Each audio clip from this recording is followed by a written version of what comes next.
사사기는 12명의 사사가 있습니다. 우리는 저번 말씀을 통하여서 첫 번째 사사인 온니엘과 두 번째 사사인 에웃에 대하여서 말씀을 들었고, 오늘은 세 번째 사사인 삼갈에 대해서 말씀을 드리려고 합니다. 우선 첫 번째 사사 온니엘은 어떠한 자였나요? 그 사사 온니엘의 뜻은 하나님은 힘이다라는 뜻이 있습니다. 그 이름의 뜻은 하나님은 하나님의 힘이라라는 뜻으로, 그는 그 유명한 이 산지를 내게 주옵소서라는 고백을 한 갈렙의 딸 악사와 결혼을 한 사사입니다. 그 당시에 온니엘이 살던 그 당시에 이스라엘 백성들이 하나님의 목전 앞에서, 얼굴 앞에서 악을 행하고 바알과 아세라 우상을 섬김으로 인해 메소포타미아 민족에게 8년 동안 지배를 받게 됩니다.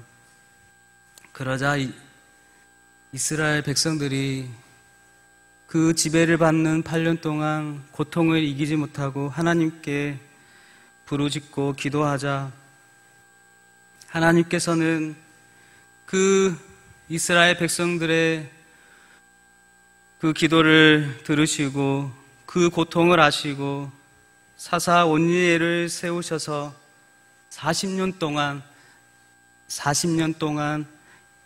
이스라엘 땅에 평화가 임하게 되었습니다. 8년 동안 고통을 당했지만 40년 동안 하나님 주시는 은혜와 복으로 살았던 것이죠. 그렇게 40년 동안 평화롭게 살았지만 또다시 하나님을 배반하며 하나님 없이 살았던 이스라엘, 또다시 사사 온니엘이 죽고, 그렇게 다시 두 번째 사사인 에웃을 세워주십니다. 그렇게 하나님을 다시 멀리하는 이스라엘 백성에게 또다시 18년 동안 모압에게 지배를 받게 하시고 고통을 받게 하십니다. 그로 인해 사사 에웃을 세워주시고, 왼손잡이 사사 에웃을 세워주시고, 모압 왕 에글론을 죽이고 그 땅에 이제는 40년이 아닌 80년간 그 땅에 평화가 임하게 하셨습니다. 오늘은 이제 세 번째 사사인 삼갈에 대하여 말씀을 전하는데요. 삼갈은 에웃과 함께 이스라엘을 지도했던 사사입니다. 삼갈과 에웃은 동시대의 인물입니다. 삼갈은 아낫의 아들 삼갈인데요.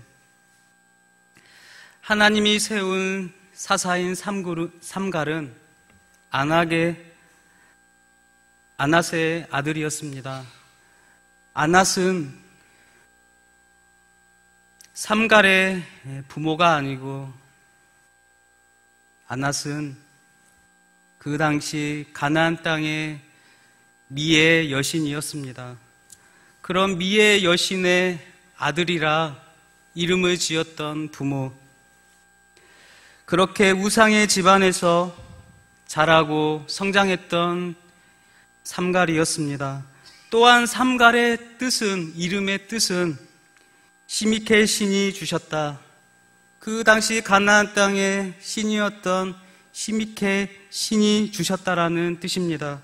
그렇게 우상의 이름을 짓고 우상을 섬기며 살았던 삼갈을 하나님께서 이스라엘 백성들을 생각하셔서 그 고통을 들으시고 그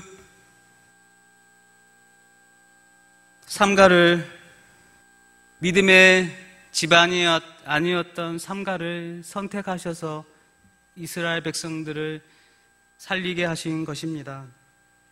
그렇듯 하나님은 때를 정하시는 분이 아니시라 어떠한 사람을 모든 사람들을 동일하게 세워주시는 공평하신 분이 바로 하나님이신 것입니다.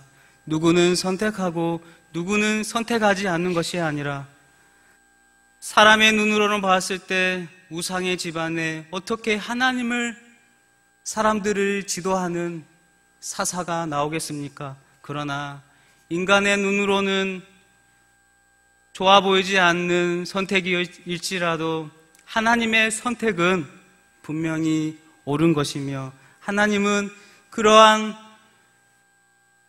삼가를 선택하시고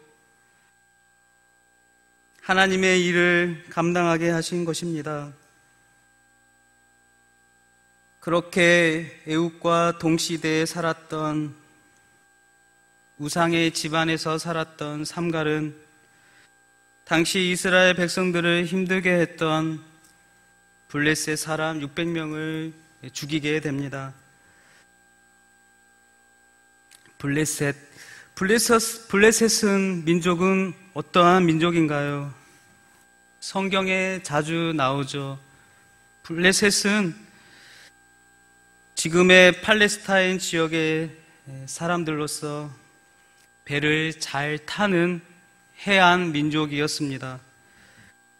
그리고 이들은 해안 지역에 살았기 때문에 교통편이 발달하여 문화가 매우 발달되었습니다.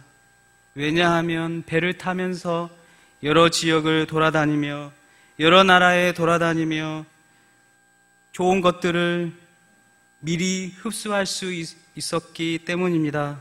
가장 좋은 것을 미리 습득하여 가장 좋은 문화로 발달시킨 민족이 바로 블레셋 민족입니다.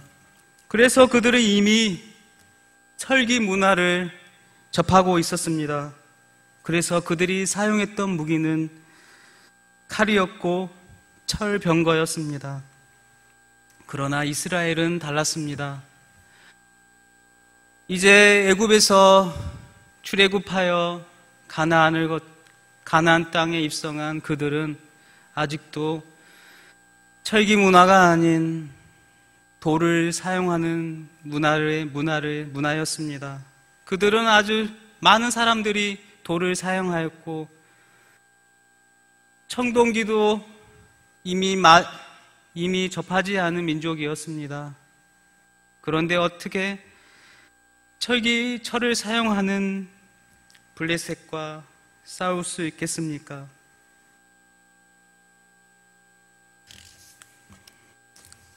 그리고 이스라엘 민족의 무기는 돌칼이었고 또 원거리 무기는 물맷돌이었습니다. 그래서 다윗이 블레셋 장수 골리앗과 싸울 때 물매를 돌려 골리앗을 맞추어 쓰러뜨렸던 것을 우리는 알고 있습니다.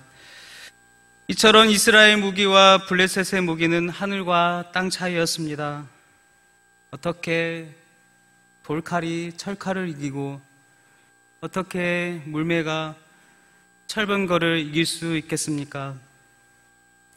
그런데 오늘 말씀해 보니 하나님이 세우신 삼갈이 블레셋 사람 600명을 죽였다는 것입니다. 그것도 소를 모는 막대기로 죽였던 것입니다.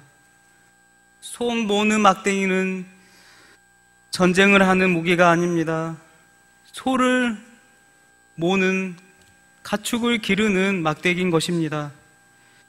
소를 몰고 소를 키울 때 쓰는 것입니다.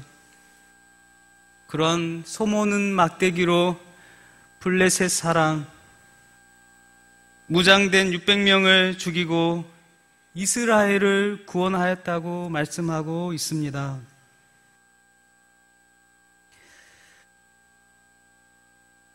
참으로 이해하기 힘든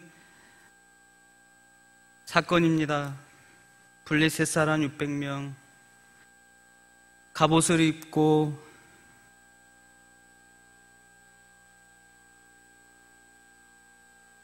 중무장하고 만반의 전쟁 준비를 하고 이스라엘을 쳐들어왔을 것입니다. 그런 블레셋 군대를, 전쟁에 능통한 블레셋 군인들을 전쟁의 무기가 아닌 소를 모는 막대기로 싸워 이겼던 것입니다. 한마디로 국가대표와 조기 축구와의 시합인 것입니다. 동네에서 축구하는 조기 축구 선수들이 한 나라를 대표하는 국가대표 선수와 축구를 한다면 누가 이기겠습니까? 결과는 뻔한 것입니다. 절대로 조기 축구 회원들은 국가대표 축구 선수들을 이길 수 없는 것입니다. 상대가 안 되는 경기죠.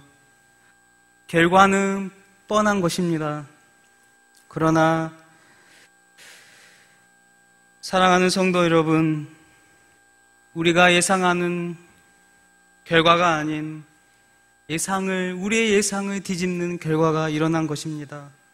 조기 축구 선수들이 국가대표 선수들을 이긴 것입니다. 절대로 일어날 수 없는 일이 일어난 것입니다. 그렇다면 우리들이 이 블레셋과의 싸움에서 이겼던 이 삼갈의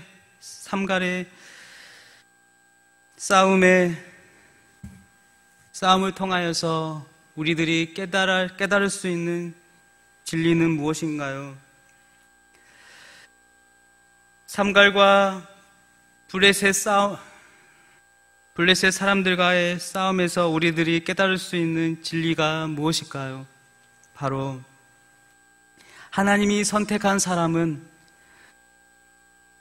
사람과 사람과의 싸움이 아니라 사람과 하나님과의 싸움이라는 것입니다. 하나님이 선택한 상갈은 블레셋과의 싸움에서 블레셋은 사람 삼갈과의 싸움이 아니라 하나님과 싸움을 한 것입니다. 전쟁은 하나님께 속해 있는 것입니다. 출애굽기에 보면 아주 긴박한 상황이 나옵니다. 이스라엘 백성들을 이끌고 애굽을 탈출했던 모세가 앞을 가로막고 있는 홍해 앞에 서게 되었습니다. 홍해가 자신의 앞을 막 가로막고 있습니다. 이제 뒤에서는 무장된 애국 군대가 죽을 힘을 다해 달려오고 이스라엘 백성들을 죽이기 위해 사력을 다해 다가오고 있습니다. 그러나 그 상황에서 모세 앞에는 홍해가 가로막고 있습니다. 피해야 하는데 홍해가 가로막고 있습니다. 이러지도 저러지도 못하는 진퇴양난의 상황입니다. 그때 모세가 어찌할 줄 몰라 하고 있을 때 하나님께서 말씀해 주십니다. 모세야, 막대기를 지팡이를 들고 홍해 위로 너의 손을 내밀어라. 손에 들고 있는 지팡이를 홍해 위로 내밀라 하신 것입니다. 그때 모세는 그 하나님의 말씀에 순종합니다. 지팡이를 들고 손을 바다로 내밀었습니다. 그렇게 지팡이를 들고 손을 내미자 홍해가 갈라지고 이스라엘 백성들은 홍해를 무사히 건널 수 있었습니다. 사랑하는 성도 여러분, 모세의 지팡이가 무슨 대단한 신비한 효력이 있는 것인가요? 아닙니다. 지팡이는 단지 지팡이일 뿐입니다. 작은 막대기일 뿐인 것입니다. 그러나 하나님께서는 그 모세가 가지고 있던 보잘것없는 지팡이를 통해 기적을 베푸신 것입니다. 하나님이 애굽과의 싸움을 대신 싸워주신 것입니다. 애굽은 몰랐습니다. 이스라엘 백성들만 쫓아가서 이스라엘 백성들을 죽이면 다시 노예로 데려오면 될 줄 알았습니다. 그러나 그들은 몰랐던 것입니다. 이스라엘을 보호하시고 지키시는 하나님이 싸움을 대신 해주신다는 것을 애국 군대는 알지 못했던 것이죠. 다윗도 마찬가지입니다. 거인 골리앗과 싸울 때 골리앗에게 말합니다. 골리앗아, 너는 창과 단칼로 나오지만 나는 이 세상을 창조하고 이 세상을 다스리시는 만군의 여호와의 이름으로 나아간다고 선포하며 싸웠던 것입니다. 그래서 다윗이 준비했던 물매를 던져 골리앗을 쓰러뜨릴 수 있었던 것입니다. 다윗이 물매를 던졌지만 그러나 그 싸움에서 다윗을 대신하여 싸워주신 분은 바로 하나님이신 것입니다. 하나님께서 능력이 없으셔서 모세에게 지팡이를 바다 위로 내밀라 하신 것이 아닙니다. 하나님은 모세의 순종을 보셨던 것입니다. 지팡이를 들어 손을 내미는 모세의 행동을 원하셨던 것입니다. 그것이 바로 모세의 순종이었습니다.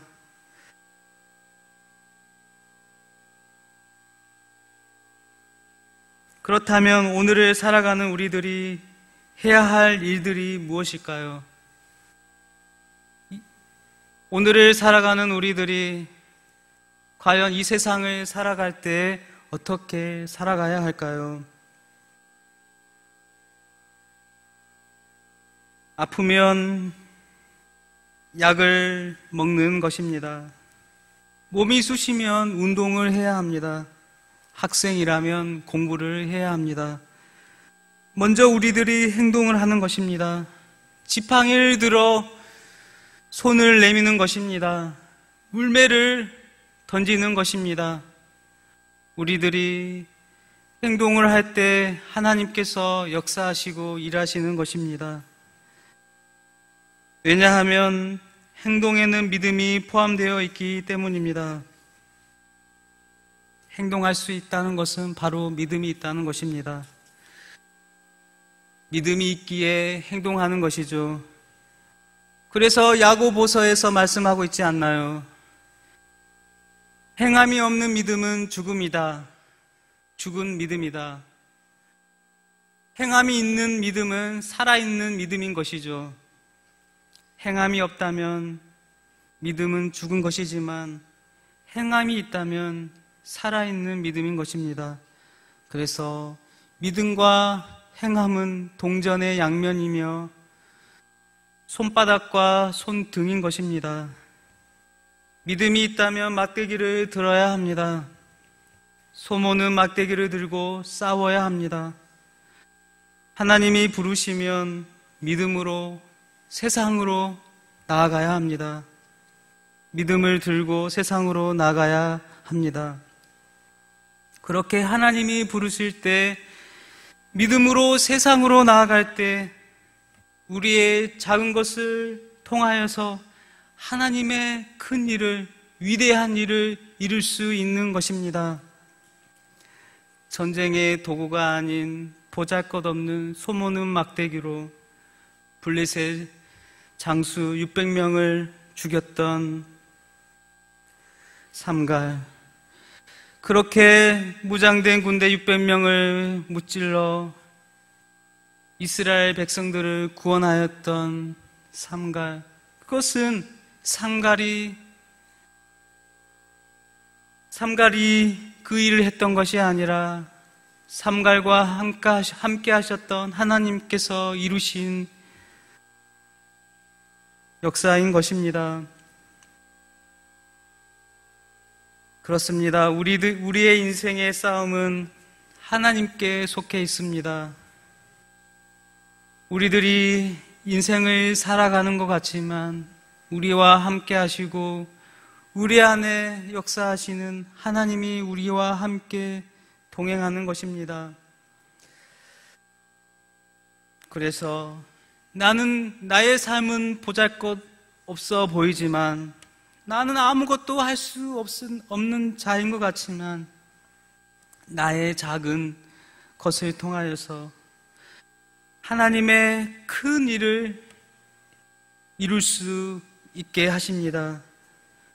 우리의 작은 기도를 통하여서, 우리의 작은 헌신을 통하여서, 우리의 보잘것없는 행동을 통하여서 하나님은 위대한 일을 우리를 통하여서 이루십니다.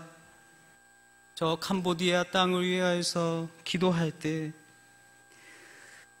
저 캄보디아의 땅에 많은 영혼들이 구원을 받을 것입니다. 저 북한을 위해 기도할 때, 저 죽어가는 북한의 영혼들이 하나님의 은혜로 회복되어지며 다시 살아갈 힘을 얻을 것입니다. 보잘것없어 보이는 우리의 기도가 이 나라를 하나님의 나라로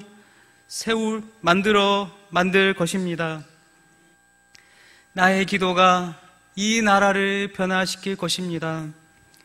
사랑하는 성도 여러분, 하나님이 선택한 사사삼갈, 그가 보잘것없는 전쟁의 도구가 아닌 소모는 막대기로 블레셋 군대 600명을 죽였던 것처럼 우리 또한 없어 보이는 나의 삶을 온전히 주님께 맡기고 기도함으로 이 나라를 변화시키고 저 북한을 변화시키고 저 캄보디아 땅을 변화시키고 이 진도 땅을 변화시키고 이 나라를 변화시키는 기적의 사람, 은혜의 사람들이 다 되시기를 예수님의 이름으로 축원드립니다.